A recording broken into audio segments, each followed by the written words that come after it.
Good morning, class 9 children. We are reading Social Civics, chapter number 3 of Electoral Politics. Today we are starting from topic Election Campaign. हम लोग ने nomination of candidate, voter list सब कुछ देख लिए, कैसे एक कैंडिडेट को नॉमिनेशन के लिए क्या ज़रूरी होता है, कितना क्वालिटी चाहिए, सब कुछ हम लोग पढ़ लिए. नाउ अब उनका वो कैसे काम अपना शुरू करेंगे प्रचार में, माने प्रचार कैसे करते हैं, इलेक्शन कैंपिंग सभा कैसे करते हैं, उसके बारे में पढ़ेंगे. Page number 44. The main purpose of election is to give people a chance to choose the representative. Election का मेन पॉइंट्स होता है कि हम पीपल को अपने प्रतिनिधि को चुनने का अधिकार मिलता है. The government and the policies they prefer, हम ही लोग पसंद करेंगे, हम ही लोग अपना सरकार पसंद करेंगे और जो पॉलिसी बनाया जा रहा है उसको हम लोग प्रेफर करते हैं. Therefore, it is necessary to have a free and open discussion about who is better representative. इसके बाद वो भी रहता है फ्रीली, आज़ादी से हम लोग बातचीत कर पाए कि कौन इस बार प्रतिनिधि बनने लायक है और किसका डिसीजन कितना सही है. Which party will make a better government, कौन सा पार्टी इस बार अच्छे सरकार बनाएगा और व्हाट इज़ गुड पॉलिसी, और क्या नीति अच्छा होगा, ये सब डिसीजंस कौन लेते हैं, हम ही लोग. This is what happens during election campaign. और ये सारे चीज़ कौन सबसे ज़्यादा कब होता है, इलेक्शन कैंपेन में. मतलब इलेक्शन होने से पहले जो मीटिंग होती है, सभा होता है, पब्लिसिटी होती है, प्रचार होती है, उसी में ये सारी चीज़ और भी बहुत अच्छे से समझ में आता है हम जनगण को. In our country such campaigns take place for a 2-week period between the announcement of the final list of candidates and the date of polling. मतलब वोट गणना के 2 हफ्ता पहले तक मान के चलो आज 1 अगस्त है, आज इलेक्शन का डेट है. आज से 15 डेज़ पहले तक तुम्हें जो भी पब्लिसिटी, जो भी सभा, सब कुछ करना होता है.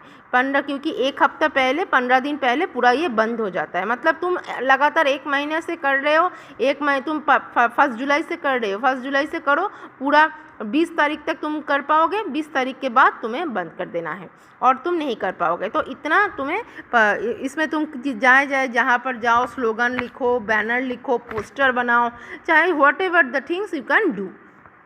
During this period the candidates contact their voter. इस पीरियड में कैंडिडेट्स जो प्रार्थी बनते हैं वो वोटर्स के साथ मिलजुलते हैं, घर घर में जाते हैं ना भीख मांगने के लिए, देखे नहीं.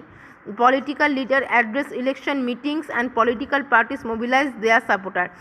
नेता क्या करते हैं, इलेक्शन का मीटिंग बुलाते हैं और अपने सपोर्टर को अपने हिस्से में बुला के बहुत बड़े बड़े भाषण देते हैं. This is also the period when newspaper and television news are full of election related stories and debates. ये टाइम वो है जब न्यूज़पेपर और टेलीविज़न खोलोगे तो सिर्फ प्रचार का चुनाव के बारे में ही खबर तुमको देखने के लिए मिलेगा. But election campaign is not limited to this 2 weeks only. सिर्फ 2 हफ्ते में ही ये काम नहीं होता है. Political parties preparing for election months before they actually take place. मैं बोली अभी ये 1 तारीख को है तो 1 जुलाई से पहले से ही इन लोग अपना काम शुरू करता है, लेकिन लास्ट 2 हफ्ता बहुत ज़्यादा ये लोग एग्रेसिव हो जाते हैं. In election campaigns political parties try to focus public attention और सम बिग इशूज़. इस समय वो लोग ठंडे रहते हैं और वो लोग पब्लिक के मतामत को देखते हैं, पब्लिक ओपिनियन को देखते हैं कि पब्लिक किसको इशू बना रहे हैं, पब्लिक का डिमांड क्या है, पब्लिक किस इशारे में बात कर रहे हैं, ये सब देखते हैं. They want to attract the public to that issue and they get them to vote their party on that basis. Public को क्या करते हैं, अपने सपोर्ट में लेने के लिए बहुत मीठा बात करते हैं ताकि वोट उनके हिस्से में आए. Let us look at the some of successful slogan given by different political parties in various election. हाँ, बहुत इलेक्शन होता है. इलेक्शन के आगे देखोगे शाम को, रात को ऐसे घर के मोहल्ले के किनारे से मीटिंग टाइप का प्रोसेशन निकलता है, स्लोगन देते जाते हैं. जैसे एक एग्जांपल में बता रहे, the Congress party lead by Indira Gandhi gave the slogan. जब इंदिरा गांधी खड़ी हुई थी चीफ प्राइम मिनिस्टर के लिए तब स्लोगन निकला था, गरीबी हटाओ, रिमूव पॉवर्टी. तो गरीबी हटाओ मतलब तब जो शासन कर रहे थे, चाहे उसको वो बोल रहे थे गरीबी ज़्यादा था, इसीलिए गरीबी हटाओ का स्लोगन लेके अपने प्रतिनिधि को रास्ते में बड़ा सभा हो रहे हैं. इन द लोकसभा इलेक्शन 1971 के लोकसभा इलेक्शन में ऐसा स्लोगन निकला था. The party promise to reorient all the policies of the government to remove poverty from the country. इस समय इंदिरा गांधी की दल ने प्रॉमिस किया था कि हम अगर चुनाव में जीतेंगे तो देश से गरीबी हटा देंगे. उसके बाद सेव डेमोक्रेसी, डेमोक्रेसी बचाओ was the slogan given bye Janata party. Janata party मतलब बीजेपी। जनता पार्टी ने वो भी किए थे जयप्रकाश नारायण के लोकसभा इलेक्शन 1977 में, वो लोग डेमोक्रेसी को बचाने के लिए नारा लगाए थे। The party promise to undo the excesses committed during the emergency and restore civil liberties. इन लोग का दावा था कि अगर हम लोग वोट पे जीतेंगे तो देश में एक शांति विराज करेंगे जो कि गणतंत्र को बचाएगा। उसके बाद द लेफ्ट फ्रंट, जो कि वामफ्रंट बोला जाता है, the left front use the slogan of land to the tiller in the West Bengal. Land to the tiller मतलब जमीन को पकड़ के रखने वाला। बंगाल के ज़मीन पे 34 साल शासन किए थे ये लेफ्ट फ्रंट शासन, तो वो बंगाल को अपने अपना जड़ बनाने के लिए लैंड टू द टिलर इसका स्लोगन यूज़ किए थे। Protest the self respect of the Telugus, ये भी एक स्लोगन निकला था by N T. Rama Rao, the leader of the Telugu Desam party in Andhra Pradesh में। जब स्टेट इलेक्शन हुआ था तब वहाँ पे तेलुगु को सेल्फ रेस्पेक्ट मिलने के, तमिल तेलुगु लोगों को पहले लोग आदिवासी के तौर पे ही देखते थे, तो इन लोग को भी एक सेल्फ रेस्पेक्ट मिलना चाहिए। ये एन.टी. रामाराव जब लीडर बने थे, वो खड़े हो रहे थे, तब उन्होंने ये नारा लगाए थे। In a democracy it is a best to leave political parties and candidates free to conduct their election campaigns the way they want to do. जो जिस प्रकार से चाहे वो अपना कैंपेन को चला सकता है, जो कोई भी नारा व्यवहार कर सकता है, but it is sometime necessary to regulate, next page, it is sometimes to regulate campaigns to ensure that every political party and candidate gets fair and equal chance to compete। लेकिन सिर्फ मैं अकेला खड़ा तो नहीं हो रहा, मेरे साथ मेरा और भी कंपटीटर खड़ा हो रहा है, सबको मौका मिलना चाहिए। जिसका जो मन है नारा लगाए, जिसका जो मन है स्लोगन यूज़ करे, सब अपना कैंपेन खुशहाल कर पाए, बिना फ्रीली कर पाए। According to our election law no party और कैंडिडेट कैन ब्रीव और थ्रेटन वोटर्स, कोई भी पार्टी वोटर्स को थ्रेट नहीं कर पाएगा, डरा नहीं पाएगा। Appeal to them in the name of caste और रिलीजन, किसी को अपने जात पात के ऊपर छोटा नहीं करा जाएगा।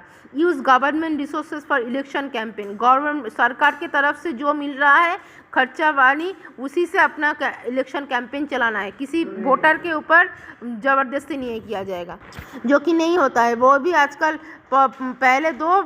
पहले कैंपेनिंग मैंने तुम्हें कैंडिडेट बन के जीतना है, पहले तुम्ही को लाख लाख खर्चा करना पड़ता है। Spend more than 25 rupees lakh in A constituency for a Lok Sabha election और 10 लाख कंस्टिट्यूंसी इन ए असेंबली इलेक्शन। राज्यसभा में 10 लाख मैक्सिमम खर्चा हो सकता है और लोकसभा में 25 लाख रुपए इलेक्शन कैंपेन के लिए मैक्सिमम खर्चा हो सकता है, वो भी सांविधानिक तौर पर लिखा है। इससे भी करोड़ों पैसा उठता है इलेक्शन के पहले। If they do so, their election can be rejected by the court even after they have been declared elected। इसके बाद चुनाव होता है और इलेक्शन का डेट डिक्लेयर होता है कि पर्टिकुलर कौन से डेट में इलेक्शन है।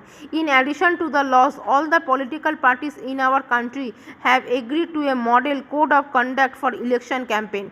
According to this no party और candidate can use any place of worship or election propaganda. इसके लिए कोई अलग से तौर पे वोटशिप नहीं करेगा, कोई धर्म के नाम पे चर्चा नहीं करेगा, कोई हिंदू के नाम पे नारा लगा देगा, कोई मुसलमान के नाम पे नारा लगा, ऐसा नहीं। यूज़ गवर्नमेंट व्हीकल्स, अपना सरकारी वाहन लेगा, सरकारी गाड़ी लेगा, एयरक्राफ्ट लेगा एंड ऑफिशियल फॉर इलेक्शन, उसमें अपना प्रचार चलाएगा। वंस इलेक्शन और अनाउंस, जब भी इलेक्शन अनाउंस्ड हो गया, मिनिस्टर शैल नॉट ले foundation stone of any project को, तब और कोई जब इलेक्शन का डेट अनाउंस हो जाता है तब मिनिस्टर और कोई प्रोजेक्ट में काम नहीं करेगा। Take any big policy decisions or make any promises for providing public facility, चाहे वो जो भी बड़ा से बड़ा फैसला होना क्यों, इलेक्शन के डेट जब अनाउंस हो जाता है तब सबके हाथ से क्षमता चली जाती है, तब एक अलग टाइप की गवर्नमेंट में ही काम होता है। ठीक है, वो हम लोग आगे चल के पढ़ेंगे, लेकिन वोट के वही 15 दिन तक तुम्हारे हाथ में पावर है। उसके बाद और कोई इलेक्शन डेट जैसे अनाउंस आ जाता है, तुम एक आम आदमी के तौर पे कैंडिडेट बन के सिर्फ खड़े हो रहे हो, जब तक तुम नहीं जीतते हो तब तक तुम कुछ नहीं कर पाओगे। पोलिंग एंड काउंटिंग वोट्स, अब ये वोट काउंटिंग का मेथड पढ़ेंगे। द फाइनल स्टेज, ये है final stage, election date announce हो गया। Now the final stage of election is the day when the voter cast और पोल देयर वोट, जब वोटर्स नागरिक जाते हैं वोट देने। The day is usually called the election day, इसी दिन को बोला जाता है चुनाव के दिन। Every person whose name is on the voter list, हर एक पर्सन का नाम जिसका नाम वोटर लिस्ट में उठा है, can go to nearby polling booth. सबके एरिया में एक एक देखोगे, अपने अपने गाँव में प्राइमरी स्कूल में बनाया जाता है पोलिंग बूथ, मम्मी पापा लोग जाते हैं, घर के दादा दादी लोग जाके लाइन लगाते हैं, उसको पोलिंग बूथ बोला जाता है। उसमें वोट सेंटर बनाया जाता है, वहाँ पे जाके वोट देना पड़ता है। Situated usually in a local school और गवर्नमेंट ऑफिस, चाहे जहाँ कहीं भी हो। Once the voter goes inside the booth, the election official identity card, सिर्फ क्या रहेगा उसके हाथ में, उसका EPIC कार्ड रहेगा। Put a mark on her finger, उसके उंगली में एक काले इंक लगा देगा, ब्लू कलर का। And allow her to cast her vote, और उसको भेजे बोलेगा जा आप अंदर जाके आप वोट दीजिए। एन एजेंट, यहाँ पर कुछ एजेंट बैठे रहते हैं। ये एजेंट कौन है? An agent of each candidate is allowed, मतलब मान के चलो मैं लोक दल का हूँ, मेरा एक पार्टी रहेगा, कोई जनता दल का है, जनता दल का एक एजेंट रहेगा, लेफ्ट फ्रंट का एक एजेंट रहेगा, सब बैठे रहते हैं लेकिन कोई कुछ बोल नहीं पाएगा। To sit inside the polling booth and ensure that the voting take place in a fair way, सिर्फ देखने ये लोग सिर्फ रहते हैं, एजेंट इसीलिए रहता है कि अंदर कोई झमेला ना हो या फिर अंदर कोई चीटिंग प्रोसेस अप्लाई ना हो। So children, today that's it for enough, we will get back our next topic with tomorrow. तब तक गुड बाय।